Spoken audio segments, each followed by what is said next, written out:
Donald Trump also commanding the spotlight today over his plan for Gaza. He provided the first detailed look today at his Board of Peace. It was initially envisioned as a small group of world leaders to oversee the Gaza ceasefire. This morning, though, he rolled out a plan, and it appears to be more ambitious. Together, we are in a position to have an incredible chance. I don't even call it a chance. I think it's going to happen. To end decades of suffering, stop generations of hatred and bloodshed, and forge a beautiful, everlasting, and glorious peace for that region and for the whole region of the world, because I'm calling the world a region. The world is a region. And when you use that genius... There are a lot of questions, though, surrounding this Board of Peace, from membership to mandate. Our senior correspondent, Sasha Petrusik, is in Jerusalem this morning, and he has more on the board and what Trump is trying to achieve. Very ambitious, very much a work in progress, and we're getting details and bits and pieces, though it's, as always with the Middle East and with this region especially, you never really know what is going to happen at the end of the day.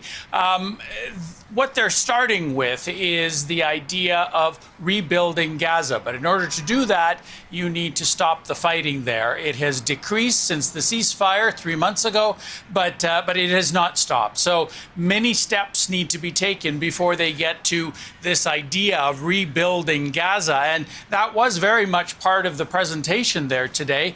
Jared Kushner, a special envoy from Donald Trump, also his son-in-law, who has been working on this, laid out this ambitious plan of housing and tourism and a transportation hub and all kinds of things that will be happening in Gaza once it is rebuilt, and before that, once the fighting stops. Many steps before that happens, including disarming Hamas, big question mark there, and possibly a peacekeeping force. Even some basic things like access to Gaza are still happening, but very slowly. Next week, we're told today that the opening, the crossing from Rafah, from Egypt into Gaza, will be reopening. Very contentious issue for Israel, which has said that this is a security issue. So many sorts of security issues and military issues need to be redone. Of course, the rubble needs to be cleared as well. This is what Trump had to say about the Gaza portion of this, or the Gaza responsibility for this Board of Peace. We're committed to ensuring Gaza is demilitarized, properly governed, and beautifully rebuilt. It's going to be a great plan, and that's where the Board of Peace really started. And I think we can spread out to other things as we succeed with Gaza. We're going to be very successful in Gaza.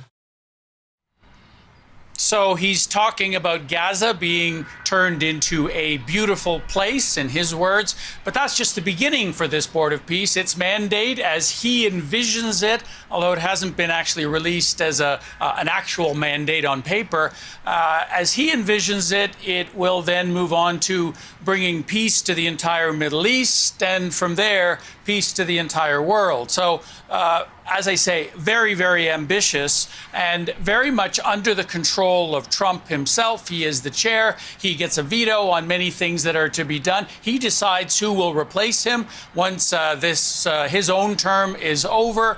Although he did say that he would want to work with the UN, and that is probably to address concerns from countries like France and others that this is actually designed to sideline the United Nations when it comes to peacemaking and peacekeeping.